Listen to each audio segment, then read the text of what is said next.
Hello everyone, I am possible class में आप सभी का स्वागत है। इस वीडियो में हम सीटेट के रिगार्डिंग बहुत इम्पॉर्टेंट एक टॉपिक डिस्कस करने वाले हैं और वो है कि सीटेट में आप कहीं ना कहीं कभी ना कभी 1-2 मार्क्स या 5 मार्क्स के लिए या 10 मार्क्स के लिए फेल हुए होंगे, राइट। तो ये वीडियो उन बच्चों के लिए है जो फेल हुए हैं, क्योंकि अब ये टाइम आ गया है कि हमें हमारे मिस्टेक्स पे ध्यान देने की ज़रूरत है कि लास्ट टाइम अगर मैं फेल हुआ तो मैंने कौन सी गलती की जिसके वजह से मैं फेल हुआ। ठीक है, तो इसी टॉपिक के बारे में हम डिस्कस करने वाले हैं कि क्या क्या गलतियां आपने लास्ट एग्ज़ाम में की जिसको इस एग्ज़ाम में हमें नहीं दोहराना है। अगर वही गलती हम वापस दोहराएंगे तो कॉमन सेंस की बात है कि हम वापस से फेल हो जाएंगे, राइट। तो हमें क्या करना है, उन गलतियों को याद करना है। अभी आप अगर ये वीडियो देख रहे हैं तो पेन और पेंसिल लीजिए और याद कीजिए कि कहाँ पर क्या गलती रह गई थी और नोट डाउन कीजिए। आराम से एक कमरे में जाके शांति से सोचिए कि क्या गलती की थी और नोट डाउन कीजिए और इस पर फोकस करें, क्योंकि अब लास्ट के हमारे पास एक ही हफ्ता बचा हुआ है। ठीक है, तो शायद ऐसा हो सकता है कि आपने टाइम मैनेजमेंट में गलती की होगी। ठीक है, आपने क्या किया होगा, आपका जो टाइम मैनेजमेंट है वही सही से नहीं हुआ होगा। ओके, ऐसा भी हो सकता है कि आपने किसी एक सब्जेक्ट पे ज्यादा फोकस कर लिया, एक सब्जेक्ट को ज्यादा आपने टाइम दिया और एक सब्जेक्ट को कम टाइम दिया। ठीक है, ये बहुत इंपॉर्टेंट बातें हैं। जो ऐसी गलतियां हम हमेशा हर एक एग्जाम में दोहराते रहते हैं। क्यों दोहराते हैं, क्या क्यों हम अपनी गलतियों पे कभी फोकस ही नहीं करते। तो ये टाइम है कि अब हमें हमारी गलतियों पे फोकस करना है। टाइम मैनेजमेंट आप ध्यान दीजिए कि आपको एग्जाम में टाइम मैनेजमेंट बहुत अच्छे से करके जाना है। उल्टा एग्जाम से पहले ही आपको घर पे ही आपका टाइम मैनेजमेंट करना स्टार्ट कर देना है कि पीवाईक्यू जब आप सॉल्व करते हैं 2.5 घंटे का अलार्म लगा लीजिए और उसी 2.5 घंटे में आपको अपना पेपर सॉल्व करना है, ओएमआर शीट को फिल करना है।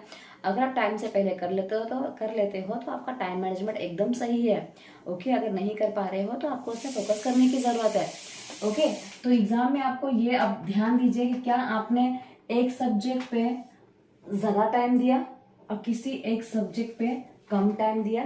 तो ये हमेशा होता है, हम स्टार्टिंग के सब्जेक्ट पे सीडीपी हो गया, मैथ्स हो गया, ईवीएस में बहुत ज्यादा टाइम दे देते हैं और जब हम पैराग्राफ पे आते हैं हिंदी और इंग्लिश पे तब हमारे पास बहुत कम समय बचता है, तो हम बहुत कम समय दे पाते हैं लैंग्वेज को। ठीक है, तो ये गलती भी एग्जाम में होती है।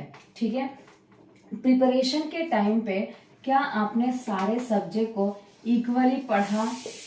ठीक है, इक्वली सारा सब्जेक्ट आपने पढ़ा या नहीं पढ़ा, कौन से सब्जेक्ट पे आपने ज्यादा फोकस कर लिया और कौन से सब्जेक्ट को ऐसे ही छोड़ दिया, ये भी बहुत बड़ी गलती है। ठीक है ना, तो इस गलती को भी आपको, अगर आपने ऐसा किया है तो इस बार आपको नहीं दोहराना है।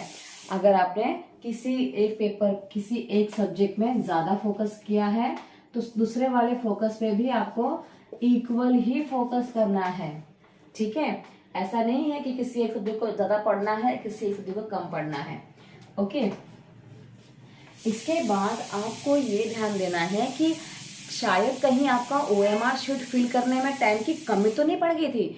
ठीक है, अगर टाइम की कमी पड़ गई है तो आपको ओएमआर शीट कब करना है, पार्ट ए, जब आपका पार्ट ए खत्म हो जाता है तुरंत आपको फिल कर लेना है ध्यान से। पार्ट बी आपका खत्म हो जाता है तो तुरंत आपको ओएमआर शीट फिल करना है। मतलब आपको आपके पार्ट के साथ साथ क्या करना है, ओएमआर शीट को फिल करना है। उसको अंत के लिए नहीं छोड़ना है कि अभी पर पेपर सॉल्व कर लेते हैं, अंत में बैठ के ओएमआर शीट फिल करेंगे। ये बहुत बड़ी मिस्टेक है, ऐसा करेंगे पेपर छूट जाएगा आपका, आप ओएमआर शीट को फिल ही नहीं कर पाएंगे। ओके, इसके बाद आपको और चीज क्या करना है, ओएमआर शीट पे ध्यान देना है। पेपर को पार्ट एक फिक्स कर आपने सॉल्व कर लिया, तुरंत आपको ओएमआर शीट में क्या कर लेना है, टिक लगा लेना है। ओके, एक चीज पे ध्यान देना है कि अगर आप लेक्सी का पेन होता है ना, लेक्सी का पेन, ठीक है, 5 रुपए का आता है, उस पेन से अगर आप पेपर सॉल्व करते हैं ज्यादा अच्छा होगा, क्योंकि उसका जो नीब होता है वो मोटा होता है, ठीक है। तो कोई भी मोटा नीब वाला आप पेन ले सकते हो सॉल्व करने के लिए, गोला करने के लिए, क्योंकि पतला वाले से ना बहुत टाइम लगता है और पेज भी एकदम फट जाता है, क्योंकि उसको अच्छे से फिल करना होता है, ठीक है ना। जितना मोटा आपकी नीब रहेगी ना उतना जल्दी आपका ये गोला भरेगा, ठीक है। तो गोला भरना ज्यादा इम्पोर्टेंट है, तो मोटा नीब वाला एक अच्छा ऑप्शन हो सकता है, क्योंकि मैंने भी मोटा ही नीब वाला पेन लिया था, ज्यादा इजी होता है उसे फिल करना, ठीक है। तो ये सारी गलतियां आपने की होगी। ये भी गलती करते हैं समटाइम्स कि हम हार्ड पेपर को पहले ही सॉल्व करने की कोशिश करते हैं, ठीक है।